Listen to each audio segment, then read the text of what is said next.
Hey, what's up guys? Pablo here with another video, and today we have the unboxing and my first thoughts and impressions on the Zoom Prevail by Nike. As usual, I'm not a professional runner and I've only been able to wear the shoes for about a week, so keep that in mind while watching the video. The Zoom Prevail released at one point during the last few months from the recording of this video, but I unfortunately wasn't able to find a specific release date. The shoes retail for $100 US, which I found very surprising when I first came across the product page on Nike's website.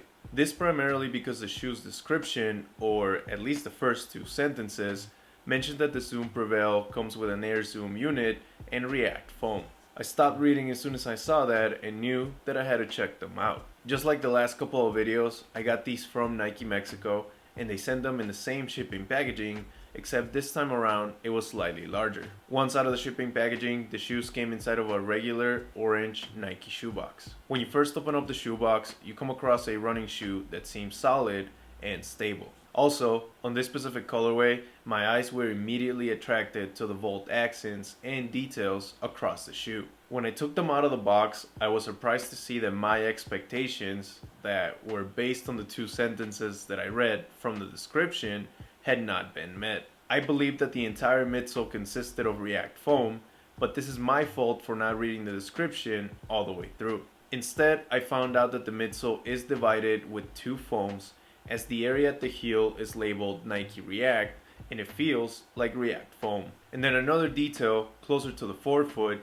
showcases the word Cushlon, suggesting the rest of the midsole is made from this foam. And I was a bit upset at myself for setting high expectations without reading the entire description, but regardless, the shoe has other key features that are also worth noting. Starting at the upper, it's made of mesh, and at first glance it seemed breathable, flexible, and stretchy, primarily at the toe box. This turned out to be true from the moment I put the shoes on and felt the freedom that the mesh provided for my feet. Moving on to the midfoot, the Zoom Prevail has an open hole mesh that showcases the Flywire technology that helps the lacing system. It also showcases pieces of material that follow the shoe's color scheme and are located right underneath the Flywire cables. I found these pieces to be very interesting and unique, as they are rather large and cover a decent amount of area at the midfoot. When I put the shoes on, the purpose behind these pieces made more sense. They complement the Flywire system.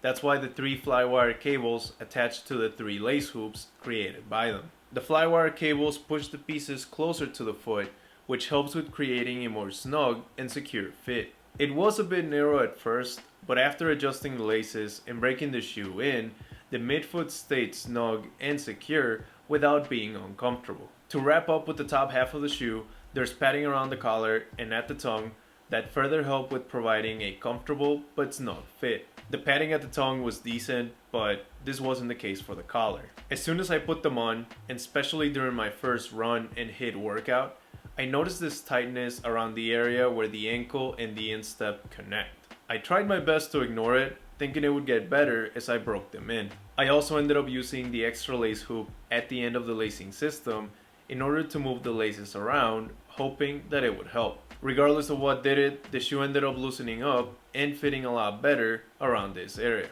Not quite perfect though, as you can still feel that it's a bit narrow, but it's a lot more manageable. Moving on to the midsole, one of the features I was very excited about was the air zoom unit located at the forefoot. Unfortunately, this zoom unit wasn't as noticeable and responsive as I had hoped for. The area where this unit is supposed to be felt somewhat hollow, and although it provided a bit of bounce to my stride, it didn't feel the same as some of the other shoes I've tried with this type of unit. My assumption is that this is a smaller unit with less pressure, but I couldn't find any information to confirm this thought. Now back to where we left off with the React and Cushlon foams. The Cushlon foam is simply not as soft as React, which you would expect since the whole idea behind React is to be a softer and bouncier foam. But this doesn't mean that Cushlon's bad.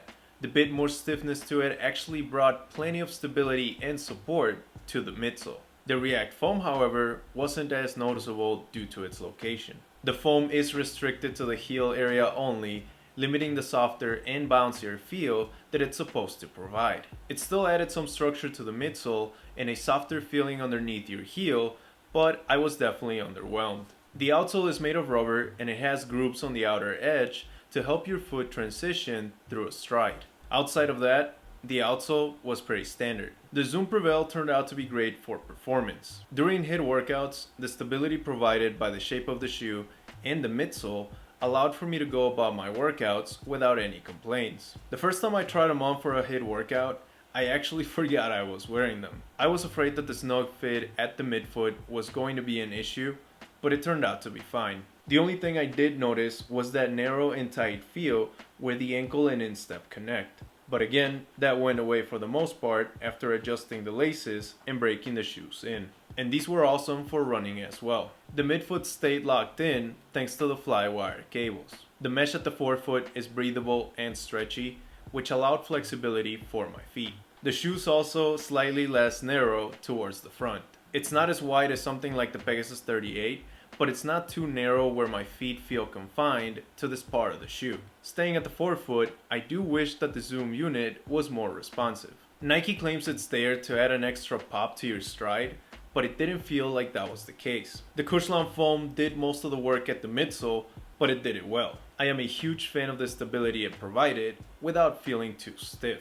Although I have to admit, I still wish it was React instead, covering most of the midsole. Regardless, I do think that the React foam complemented the overall structure and stability, and combined with the Cushlan, created a solid experience while running. And while they're great for performance, they're not my favorite to wear casually. I went out while wearing the Zoom Prevail and walked around for a few hours. The more locked in fit at the midfoot is appreciated, but it became a tad uncomfortable after some time. The overall shape of the shoe was decent for walking, but I found it to feel a bit too rigid to wear casually. Regardless, I tried them on while wearing jeans and they didn't look too bad. But these being running shoes, I still prefer the way they look with athletic or leisure wear. But as usual, how you prefer to wear them depends on your preference and style. Overall, the Zoom Prevail includes a set of features that would make the $100 retail price seem too good to be true. These features added up to provide a great experience while wearing the shoes for performance,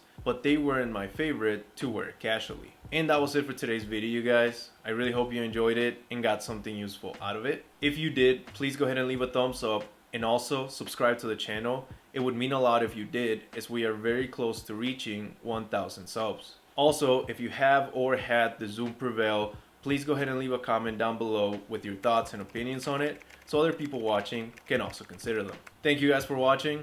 Pablo, out.